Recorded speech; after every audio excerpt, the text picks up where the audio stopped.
बिस्मिल्लाहिर्रहमानिर्रहीम और अस्सलामुअलैकुम। 20 जनवरी पाकिस्तान में मंगल की सुबह और आसिम मुनीर्स डिफैक्टो फॉर्म 47 मिलिट्री राज डे 52। काफ़ी सारी अहम खबरें हैं आज। सबसे पहले तो याद दहानी करवा दें कि आज फिर इमरान खान की बहनों की मुलाकात का दिन है अडयाला जेल के सामने। तो हमने जैसे बार बार रिक्वेस्ट की है, जितने भी पाकिस्तान तहरीक इंसाफ के टिकट होल्डर्स हैं खैबर पख्तूनख्वा से और पंजाब से, उन सभी को अडयाला जेल के सामने पहुंचना चाहिए। लीडरशिप कहे ना कहे, ये उनका ज़ाती फ़र्ज़ है, उन्हें पहुंचना चाहिए। और एटलीस्ट ज़्यादा नहीं तो अगर आप एक गाड़ी में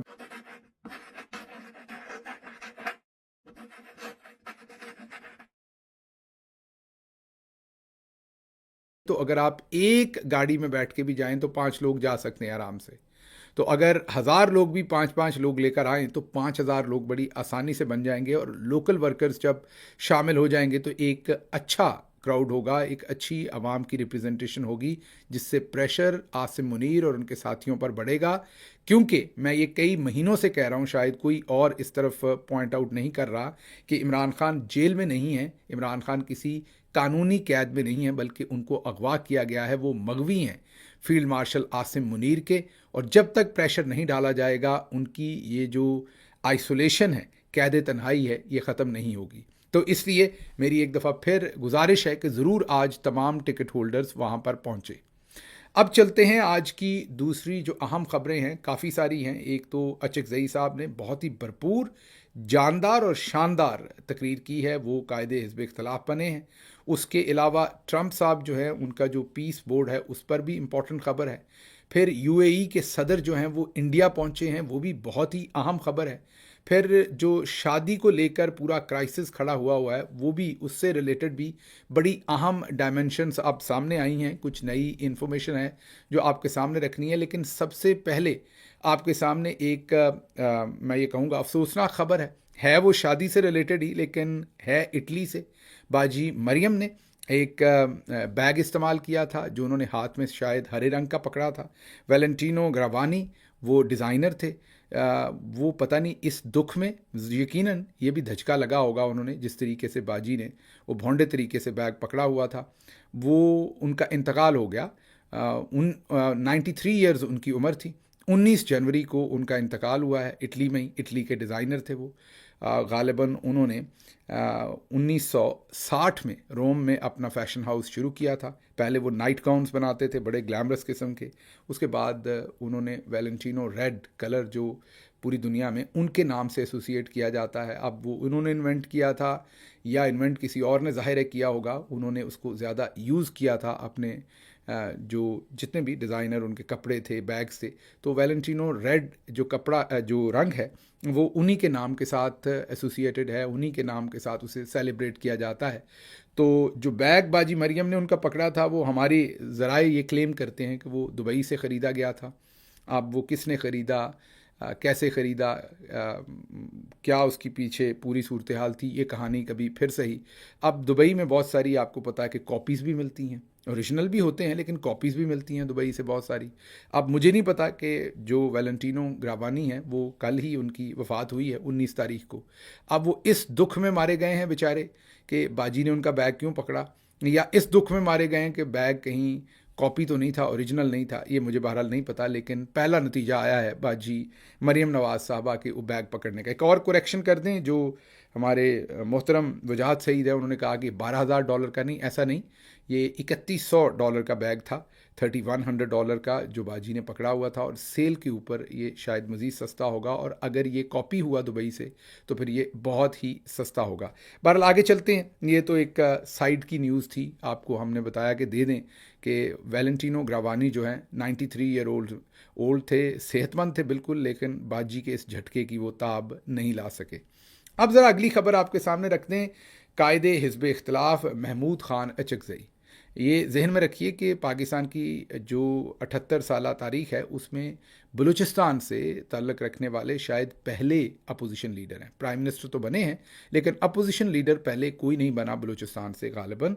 तो महमूद ख़ान अचकज़ई शायद बलूचिस्तान से ताल्लुक़ रखने वाले पहली शख्सियत हैं जो पाकिस्तान की कौमी असम्बली में हिज़्ब इख्तलाफ अपोजिशन लीडर के तौर पर आए हैं। और इसमें ज़ाहिर है इमरान खान साहब की जो रिकमेंडेशन और काविश है उसी का ये नतीजा है, और उसका उन्होंने आज इजहार भी किया है और ये भी कहा है कि ये जो पोजीशन है मेरे पास ये इमरान खान की अमानत है और मैं इसमें ख़यानत नहीं करूँगा।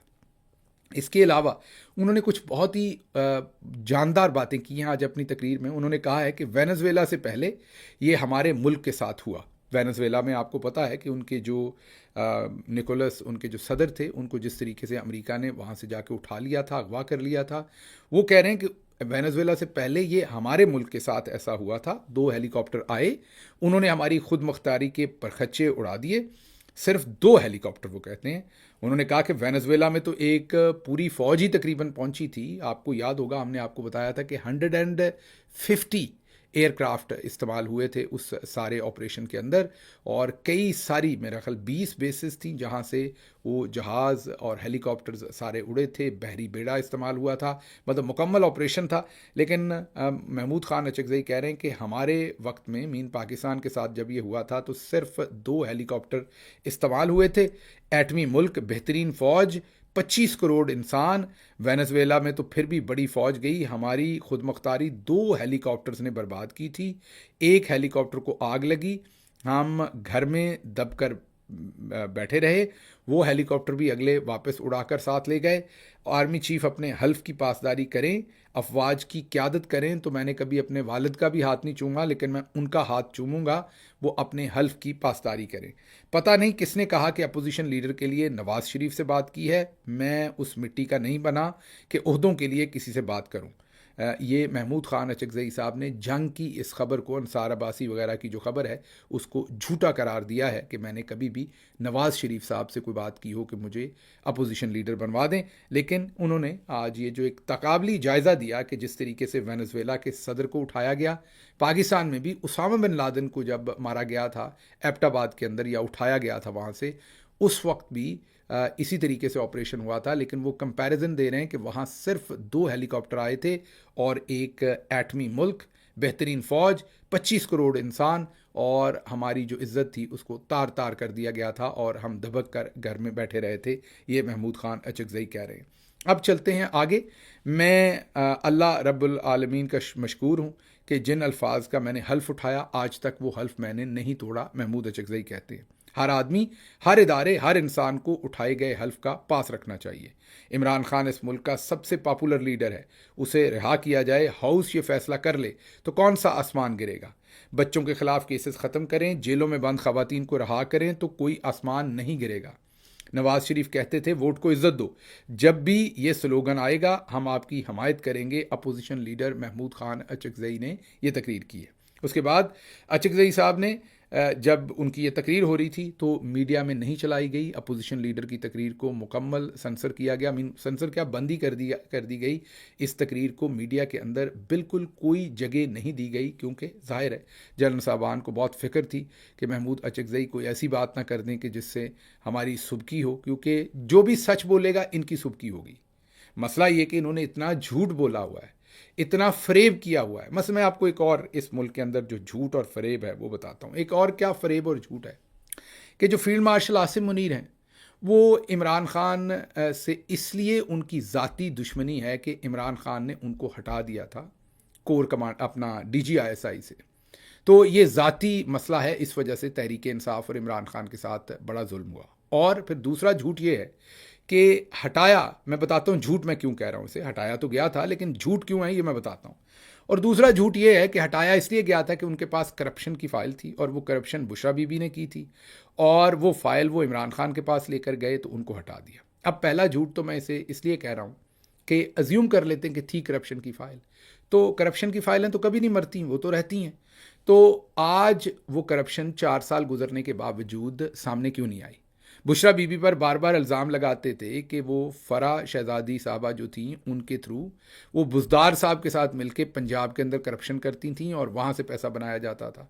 बुज़दार साहब अभी भी पाकिस्तान में हैं, अभी भी वो आम ठंडे करके आजकल तो नहीं, सर्दियाँ हैं, गर्मियों में पिछलियों में आम ठंडे करके वो खा रहे थे। वो लाहौर के अंदर घूमते फिरते हैं, कल परसों भी मैंने उनकी तस्वीर देखी हैं, पिछले हफ्ते में भी लाहौर में वो घूम फिर रहे थे या पाकिस्तान के किसी भी शहर में किसी के घर पर थे, मैंने तस्वीर ऑनलाइन देखी। मतलब वो पाकिस्तान में उनको किसी ने कभी टच नहीं किया, उनको कभी मैं कहता हूँ फूंक भी नहीं मारी किसी ने। तो अगर कोई फ़ाइल थी बुशरा बीबी के बारे में तो बुज़दार साहब को ला के तो उनसे इकबाल जुर्म करवा के तो फिर वो कौम के सामने रखनी चाहिए थी करप्शन की फ़ाइल, लेकिन ऐसा कुछ नहीं हुआ। उस पूरी लड़ी के अंदर जिन लोगों के ऊपर इल्ज़ामात थे और फिर कहते थे कि ब्यूरोक्रेट्स लगवाए यहाँ पर। अब हमारे एक बहुत ही उस गवर्नमेंट के दरमियान जो one of the most premier positions जिनके पास रहीं, जिन पर इल्ज़ाम हो सकता था, मसलन कमिश्नर गुजरांवाला रहे और ये कहा जाता था कि गुजरांवाला के अंदर ज़्यादातर पोस्टिंग जो हैं वो एहसन सलीम गुज्जर साहब करवाते हैं। तो जो इस वक्त के चीफ सेक्रेटरी हैं वो कमिश्नर गुजरांवाला रहे, वो भी गुज्जर हैं, लेकिन उस वक्त उनकी क्योंकि मेरा ख्याल है दोस्ती वहाँ आसिम मुनीर साहब के साथ हो गई, वो कोर कमांडर थे गुजरांवाला के, तो मेरा ख्याल वो ऐसी दोस्ती बनी कि उस वजह से जब से हुकूमत आई है वो अभी तक चीफ सेक्रेटरी हैं। किसी ने उनको नहीं पूछा कि आप, इल्ज़ाम तो ये था ना कि ब्यूरोक्रेटिक पोजीशंस जो थी वो पैसे दे के दी जाती थी, तो उसी शख्स को जिसको बाद में हेल्थ सेक्रेटरी लगाया गया बुज़दार साहब की गवर्नमेंट में, फिर उन्हें additional chief secretary south Punjab लगाया गया। आप पिछले 3-4 साल से आपने उन्हें चीफ सेक्रेटरी रखा हुआ है। तो ना जिन्होंने मफाद लिए उस करप्ट जो आपका सो कॉल्ड आपका इल्ज़ाम था कि वो करप्शन का नेक्सस था, उस नेक्सस में जितनी भी कड़ियाँ थीं वो भी आज आपके साथ हैं, आपने उन्हें सीने से लगाया हुआ है। जिन्होंने फ़ायदा लिया, मीन चीफ सेक्रेटरी साहब और दूसरे जितने भी ब्यूरोक्रेट्स थे, एक नाम नहीं है, 20 ब्यूरोक्रेट हैं जिन्हें आपने तब के ब्यूरोक्रेट्स को आज भी प्राइम पोस्टिंग दी हुई हैं, वो भी आपके साथ है। तो फिर बुशरा बीबी की फ़ाइल तो कहीं नहीं थी, अगर होती तो वो नज़र आती। दूसरा झूठ क्या है? दूसरा झूठ ये कि ये बड़ी पर्सनल किस्म की दुश्मनी है और उस वजह से ये सब कुछ इमरान खान के साथ हो रहा है। दुश्मनी क्या है कि इमरान खान ने DGISI से हटा दिया और वो कोर कमांडर गुजरांवाला लग गए। अब ये कोई अनोखा और अनहोना काम किया है इमरान खान ने या जनरल बाजवा ने उस वक्त? क्या अभी हाल ही में 9 मई के बाद एक कोर कमांडर आए, उन्होंने कम से कम 2 साल रहना था लाहौर के कोर कमांडर, उन्हें वक्त से पहले हटा के लाहौर के कोर कमांडर से किसी और को कोर कमांडर, जो नए अभी शाह साहब हैं उनको लगा दिया गया कोर कमांडर। तो अब क्या जिनको वक्त से पहले आसिम मुनीर साहब ने लाहौर के कोर कमांडर की पोजीशन से हटाया, वो अब आसिम मुनीर साहब के दुश्मन बन जाएंगे, जानी दुश्मन बन जाएंगे कि कल को आसिम मुनीर साहब या उनके घर की खवातीन को जेलों में डाल दें? ये पोस्टिंग ट्रांसफ़र तो होती रहती है। इमरान खान ने क्या उनको कोर्ट मार्शल करवा दिया था, फौज से निकलवा दिया था, DGISI से हटके वो कोर कमांडर लगे थे। हाँ, इस पर गुस्सा हो सकता है, नाराज़गी हो सकती है, लेकिन ऐसा गुस्सा नहीं हो सकता जो कुछ इन्होंने पिछले 4 साल में किया है कि पूरी पार्टी को खवातीन समेत बाकी तमाम लोगों के समेत मार ही डालो, 200 केसेस बना दो, कैद तन्हाई, बुशरा बीबी को जेल में रखना और इन लोगों की मुलाकातें भी बंद कर देना। ये सब कुछ क्या है, मैं इसकी वजह बताता हूँ। ये सब कुछ जो है ये पीछे से मरियम नवाज़ करवा रही हैं, कर नहीं रही, मैं बार बार आपको बताता हूँ, कर नहीं रही, करवा रही हैं। ये डील नवाज शरीफ और आसिम मुनीर की नहीं है, ये डील मरियम नवाज और आसिम मुनीर की है। ये एक विंडिक्टिव खातून का बदला है जो पूरा नहीं हो रहा। उन्होंने ये वादे वईद जो हैं, जो डील होती हैं फिर पावर कॉरिडोर्स के अंदर, वो आसिम मुनीर साहब को पहले अपॉइंटमेंट और गालिबन अभी शायद एक्सटेंशन या रीअपॉइंटमेंट पर या तभी के जो वादे हुए हैं ये उसके तहत सब कुछ किया जा रहा है। वरना आसिम मुनीर साहब के साथ ज़ाती तौर पर PTI ने ऐसा क्या कर दिया? मैंने अग्री कर लिया कि उनको DGISI से हटाया, वो कोर कमांडर लगे, उन्हें इस बात का दुख होगा, अफसोस होगा, गुस्सा होगा, तो वो एक आध काम करके वो गुस्सा पूरा हो जाना था। ऐसा कौन सा गुस्सा है, कौन सी कोई आपकी, मेरा मतलब भैंस मार दी थी किसी ने, कि ऐसा कौन सा गुस्सा है कि जो पूरा ही नहीं हो रहा इतने सालों में? तो ये गुस्सा नहीं है ये, और ये नवाज शरीफ भी नहीं है, क्योंकि नवाज शरीफ भी माजी में आते रहे हैं, हुकूमतें करते रहे हैं, वो बिल्कुल अपने मुखालफिन के साथ ज़्यादती करते रहे हैं, लेकिन नवाज शरीफ की भी गिरने की या इस लेवल तक जाने की कोई हद थी, जो हदें हम देख चुके हैं पहले भी। ठीक है, वो कैरेक्टर असैसिनेशन करते रहे, मोहतरमा बेनज़ीर भुट्टो की जाली गंदी नंगी तस्वीर फेंकते रहे, वो सब कुछ हमें पता है, लेकिन नवाज शरीफ का भी पेट भर जाना था 6 महीने साल में। ये जो इस वक्त मरियम साहबा हैं, ये वो हैं, उनकी डील है आसिम मुनीर साहब के साथ, ये उनकी डिज़ायर के ऊपर वो सब कुछ कर रहे हैं। दिस इज़ मरियम नवाज़, जो राइटर हैं सारी स्क्रिप्ट की, जिनकी ख्वाहिशें पूरी की जा रही हैं। क्यों की जा रही हैं ये मुझे नहीं पता। मरियम साहबा के हाथ में क्या कमज़ोरी है किसी की, क्या वजह है, मरियम इतनी ताकतवर कैसे हो गई कि उनके इशारों के ऊपर पूरा अदारा जो है वो नाच रहा है। ये मुझे नहीं पता कि वो किस तरीके से ये कंट्रोल कर रही हैं। ये मैं आपकी सोच पर छोड़ता हूँ, अपने एनालिसिस में ज़रूर बताइएगा कमेंट्स, क्योंकि मैं आपको बताता रहता हूँ कि मैं आपके कमेंट्स ज़रूर पढ़ता हूँ। तो ज़रूर बताइएगा अपने कमेंट्स के अंदर कि आपको क्या लगता है कि what exactly Maryam has done or doing, और क्या है उनके पास ऐसा जिस वजह से उन्होंने बिल्कुल नकेल डाल रखी हुई है पूरे सिस्टम को, और अपनी मर्ज़ी की सज़ाएं, अपनी मर्ज़ी के बदले अपनी मर्ज़ी के जुल्म करवा रही हैं। वरना मैंने जैसे आपको कहा कि कॉन्फ्लिक्ट है, ठीक है, लेकिन वो पूरा हो जाता। उनको उन्होंने DGISI से हटा के कोर कमांडर लगाया था। ज़्यादा से ज़्यादा वो कहते अच्छा मैंने एक केस बना लिया, मैंने महीना 2 महीने 3 महीने जेल में रख लिया। तो ये मैं बात कर रहा हूँ जो बहुत सीनियर मिलिट्री जनरल्स हैं, उनसे मेरी बातचीत हुई। बहुत सीनियर जो पॉलिटिशियंस हैं, PTI से नहीं हट के, वो सारे कहते हैं कि नहीं, ये कोई सियासी, कोई DGISI से हटना, ये वो नहीं है। This is something very very personal. तो अब ये पर्सनल क्या है, क्यों है, ये हमारी समझ से बाहर है कि इतना मरियम नवाज साहबा के ताबे आने की क्या ज़रूरत है। कौन सी ऐसी कमज़ोरी है जो उन्होंने पकड़ रखी है जिस वजह से मतलब एक एक सांस भी उनकी मर्ज़ी से ली जा रही है। बहरहाल ये सूरत हाल जो है आपके सामने ज़रूर रखनी थी कि ये बिल्कुल गलत एक चीज़ जो है वो सामने रखी जाती है। अच्छा खैर, अलामा राजा नासिर अब्बास साहब को भी सेनेट में अपोजिशन लीडर मुकर्रर करने की बातचीत चल निकली है। नोटिफिकेशन शायद उनका भी जारी हो जाएगा। अगर होगा तो वो भी आपके सामने रिपोर्ट करेंगे, होगा तो ये भी बहुत खुशाइंद बात होगी, वो भी वहाँ मौसर किरदार इंशाल्लाह अदा करेंगे। सानहा जो हुआ है कराची में, अभी तक 21 लोग उसमें जाँ बहक हो चुके हैं, मीन जिनकी कंफर्मेशन हो गई है। 100 जो के करीब, कुछ लोग 70 कहते हैं, कुछ 80 कहते हैं, नंबर डिफरेंट है। लोग लापता हैं, अभी कंफर्म नंबर नहीं है कि एग्जैक्टली कितने लोग हैं। 179 दुकानें गैर कानूनी तौर पर राहदारियों और एमरजेंसी रास्तों पर बनाई गई थीं। ये अब एक किस्म का आप ये कहिए कि बहाना दिया जा रहा है कि क्यों आग लगी और क्यों नहीं बुझाई जा सकी। अच्छा ठीक है, बनी होंगी 179, लेकिन क्यों बनी? आपने पहले जब ये बन रही थी तो तब आपने क्यों नहीं रोकी? तब सिंध गवर्नमेंट कहाँ थी, जिसके बारे में DGISPR कहते हैं कि उनसे बेहतर गवर्नेंस किसी की नहीं है। अब ये भी बताया जा रहा है कि 5500 रुपये महाना लेती थी मार्केट एसोसिएशन हर दुकान से। 1200 दुकानों से सालाना करोड़ों रुपया इकट्ठा होता था, लेकिन फायर सेफ्टी का कोई इंतज़ाम नहीं था। फिर ये भी बताते हैं कि ये जो पूरा सेंटर था इसमें 500 दुकानें होनी चाहिए थी, लेकिन उनको छोटा करके, उनके अंदर अजाफा करके 1200 दुकानें, 500 दुकानों की जगह पर 1200 दुकानें बनाई गईं। जो बीच में कॉरिडोर्स थे उनको तंग किया गया। इस वजह से भी कोई फायर के दौरान भागने के, बचने के जो इंतज़ाम थे वो मौजूद नहीं थे। लेकिन ये अब की बात नहीं है, अब तो हो गया सब कुछ।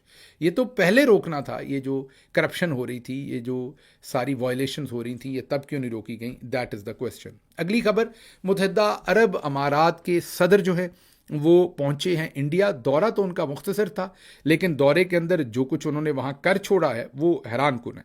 उन्होंने, हमारे यहाँ तो याद होगा आपको, आए थे तो कह रहे थे कि फील्ड मार्शल साहब की बेटी का कोई फंक्शन था, उसके लिए आए, और फिर वो शिकार के लिए चले गए रहीम यार खान।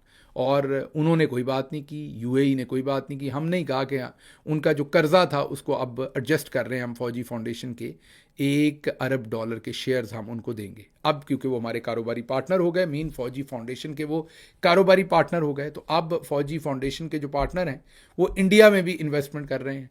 तो उन्होंने अब क्या इन्वेस्टमेंट वहाँ की है, मीन UAE के क्या इन्वेस्टमेंट है, वो वहाँ पर स्ट्रेटजिक दिफाई शराकतदारी का फ्रेमवर्क उन्होंने बनाया है। सिविल न्यूक्लियर तावन का मुआहदा साइन किया है। पुरअमन मकासद के लिए जौहरी तवानाई में इश्तराक करेंगे एक दूसरे के साथ। खलाई शोबे में तावन के मुआहदे जिनमें शामिल हैं सेटेलाइट लॉन्चिंग जो स्टेशन है, सेटेलाइट मैन्युफैक्चरिंग यूनिट्स हैं, मुश्तरका खलाई मिशंस हैं, तरबियती और रिसर्च मराकज़ का क़याम होगा। तवानाई के शोबे में LNG सप्लाई का मुआहदा, UAE की जानब से इंडिया को सालाना 5 लाख मेट्रिक टन LNG फ्राहम की जाएगी। उनकी जो एडनॉक कंपनी है अबू धाबी की, उनके दरमियान गैस का मुआहदा हुआ है। खसूसी सरमायाकारी जोन बनेगा गुजरात के अंदर, जहाँ पर यूएई खसूसी जोन बनाएगी और सरमायाकारी करेगी यूएई की गवर्नमेंट।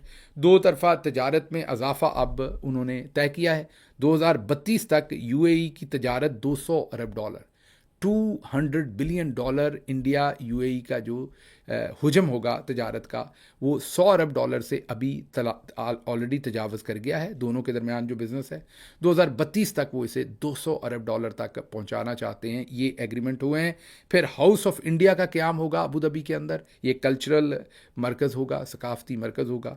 हाउस ऑफ इंडिया ये अबू धाबी के अंदर बनाया जाएगा। तो आप ये देखिए कि दौरा मुख्तसर था, लेकिन बेशबहा किस्म के जो है वो वहाँ पर एग्रीमेंट्स हुए हैं और एक जानदार किस्म का वहाँ पर आप ये कहिए कि इंटरेक्शन दोनों मुल्कों ने किया है। अच्छा जी, अब जो वज़ीर इत्तलात है उनसे पूछा गया कि मईशत के बारे में क्या कहेंगे, ताजर रो रहे हैं, अब मिलें बंद हो रही हैं। तो उन्होंने कहा कि मुझे लग रहा है हमारे ख़िलाफ़ कोई पेड कैंपेन है। तो उनसे पूछा कि ये इस्लामाबाद चैम्बर वाले रो रहे हैं, बता रहे हैं कि हमारा बिज़नेस डूब गया, तो क्या ये पेड कैंपेन है? तो उसका उनके पास कोई जवाब नहीं था। उन्होंने कहा नहीं, मैंने इनके बारे में नहीं कहा, मैं वैसे कह रहा हूँ जनरली, लेकिन पहले हम डिफ़ॉल्ट कर रहे थे, अब हम डिफ़ॉल्ट नहीं कर रहे थे। जब हम पहले भी डिफ़ॉल्ट कर रहे थे तो इन्हीं की गवर्नमेंट थी जिस पे हम डिफ़ॉल्ट कर रहे थे, क्योंकि इमरान खान तकरीबन 16 से $18 बिलियन के फॉरेन रिजर्व्स जो हैं वो छोड़ कर गए थे। जब हमारी गवर्नमेंट गिराई गई थी तब हम डिफ़ॉल्ट बिल्कुल भी नहीं कर रहे थे। अच्छा जी, गज़ा बोर्ड में शमूलियत की दावत अच्छी बात है। अल्लाह की तरफ से पाकिस्तान को एक सुनहरी मौका फ़राहम किया जा रहा है। ये पाकिस्तान के वज़ीर दिफ़ा कह रहे हैं। गज़ा बोर्ड ऑफ पीस में शमूलियत की दावत एक मुस्बत पेशरफ्त है। ये अल्लाह की तरफ से पाकिस्तान के लिए सुनहरी मौका है, ख्वाजा आसिफ साहब फरमा रहे हैं। दूसरी तरफ नेतन्याहू ने दो टोक कह दिया है कि तुर्की की और कतर की फ़ौज जो है वो हमें गज़ा की पट्टी में नहीं चाहिए। पाकिस्तान पर उन्हें कोई एतराज़ नहीं है। कामयाबी तो है पाकिस्तान की कि इसराइल को हमारी फ़ौज के ऊपर कोई एतराज़ नहीं कि जिधर मर्जी फिरे। उनको भी पता है कि तो उनके रखने की पॉलिसी सिर्फ पाकिस्तानियों के लिए है। अच्छा जी, हमास का उन्होंने कहा कि ख़ात्मा होकर रहेगा, ख्वाह आसानी से हो या मुश्किल से हो। ये उनका पॉइंट ऑफ व्यू है, बहुत ही क्लियर। क्विकली मैं नजम सेठी साहब का तजिया है। नजम सेठी साहब, मैं पहले भी बार बार कहता होता हूँ कि पाकिस्तान के जो पढ़े लिखे तरीन ज़हीन तरीन जर्नलिस्ट हैं उनमें से एक है। ये अलग बात है कि पेट की लालच में या जो भी आपने कहना है उनकी बहुत बायस है और वो कंप्रोमाइज़ कर जाते हैं अपनी इंटेलिजेंस के ऊपर। अदरवाइज़ वो is one of the most intelligent person जो सियासत को दूसरी चीज़ों को अच्छा रीड करते हैं। लेकिन मसला ये है कि अक्सर अपना एनालिसिस जो है वो अपनी मजबूरियों की जद में फिर उसको अपना बायस उसमें शामिल करके उस तजिए को गदला कर देते हैं, दुरुस्त तजिया सामने नहीं रखते। वो कहते हैं कि अमेरिका में ये तबसरे हो रहे हैं कि पाकिस्तान मुसीबत का शिकार होने वाला है। अगर ट्रंप को ना करते हैं तो वो माफ़ नहीं करेगा, और अगर हाँ करते हैं तो फंस जाएंगे और आहिस्ता आहिस्ता और दलदल में फंसते जाएंगे। फिर ऐसे फंसेंगे कि निकलना मुश्किल हो जाएगा, क्योंकि एक दफ़ा अंदर चले जाते हैं फिर वहाँ से निकलने की कोशिश करते हैं या मिन करते हैं तो फिर सदर ट्रंप आपको गले से पकड़ लेगा। अगर पाकिस्तान कहता है कि हम पीस कमेटी में, जो बोर्ड बना है पीस का, उसमें नहीं आते तो ट्रंप को पसंद नहीं आएगा। अगर कहते हैं कि आते हैं और साथ बयान देते हैं कि हम कभी भी किसी ऐसे फैसले का हिस्सा नहीं बनेंगे जिससे हमारी मिलिट्री सेंस में शमूलियत हो जाए, हमास को गैर मुसल्लह करने वाली बात, तो वहाँ आप चले गए और ना करते जाएंगे तो मगर फ़ैसला तो ट्रंप ने खुद ही करना है। आपके ना को वीटो कर देगा, तो इस ना की कोई अहमियत नहीं होगी। अगर आप दूसरी बार ना करेंगे तो ट्रंप को फिर गुस्सा आ जाएगा। बोर्ड ऑफ पीस की शमूलियत के बारे में उन्होंने कहा कि एक मुश्किल सूरत हाल है, क्योंकि ट्रंप नो नहीं सुनता और ज़ाहिर है इंडिया भी इसमें चला गया है। फिर उन्होंने ये भी बताया कि $1 अरब भी वो मांगते हैं जो इस सीट पर जाकर बैठेगा। पाकिस्तान ने पैसे देने हैं, क्या करना है, ये तमाम चीज़ें उन्होंने इसमें डिस्कस की हैं अपने तजिए के अंदर कि अब $1 अरब हम देंगे या उनसे ये माफ़ी दिलवाएंगे। लेकिन हम फंस चुके हैं। हम अगर उनकी बात मान के हमास को गैर मुसल्लह करने की ज़िम्मेदारी लेंगे तो भी, नहीं जाएंगे तो भी। तो मैं आपको अभी बता देता हूँ कि हम अपनी फ़ौज भी भेजेंगे। ये मैं आपको आज ही बता देता हूँ। हम हमास को गैर मुसल्लह भी करेंगे। हमसे जो काम भी वो करवाना चाहेंगे हमारे जनरल्स वो करेंगे। जिस पे हमला करवाना है, जो करवाना है हम करेंगे। एक हिंदी फिल्म थी, लव के लिए साला कुछ भी करेगा। यहाँ पर आप लव की जगह पर जो दिल करता है वो लगा लें, लेकिन हम कुछ भी करेंगे। ऐसे ही हमने अपने लिए खाम ख्यालियाँ बनाई हुई हैं, हम ये नहीं करेंगे। ये भी जो हम बयान दे रहे हैं उनकी इजाज़त से दे रहे हैं। हमने उन्हें बताया हुआ है कि हम पाकिस्तान के अंदर जो हमारी आवाम है उसको ज़रा आरे लगाने के लिए हम कहेंगे कि हम जा रहे हैं, इस काम के लिए नहीं जा रहे, उसके लिए। अभी हो सकता है ये आपको बताएं कि गज़ा फ़ौज भेज रहे हैं, लेकिन हमारी फ़ौज सिर्फ दही लेके आया करेगी दूसरी फ़ौजों के लिए सुबह सुबह नाश्ते के लिए। हम गैर मसल्ला किसी एक्टिविटी में या दूसरे कामों में नहीं पड़ेंगे, या हम सिर्फ नमाज़ पढ़ेंगे वहाँ, या हम सिर्फ मस्जिदों में अमामत करवाने के फ़राइज़ अंजाम देंगे गज़ा में। हम कोई गैर मसल्ला के मामले के अंदर वहाँ नहीं जा रहे। तो सब कुछ हम करेंगे जो हमें कहा जाएगा, लेकिन बयान हम ऐसे ही रखेंगे कि हम कुछ नहीं कर रहे, इसलिए आपने इस तरफ ज़्यादा तवज्जो नहीं लेनी। अगली खबर, अफसोसनाक वाक़या, पंजाब यूनिवर्सिटी शेख ज़ैद इस्लामिक सेंटर के अहाते में मुबैना तौर पर 60 से ज़ायद दरख्तों की कटाई का अमल शुरू हो गया है। ठेका जो है जो दिया गया है 5.5 लाख रुपए में दिया गया है, और 40 साल पुराने दरख्त हैं ये सारे। शजर दोस्त कम्युनिटी के मुताबिक ये 40 साल पुराने ये दरख्त हैं तमाम के तमाम जो काटे जा रहे हैं।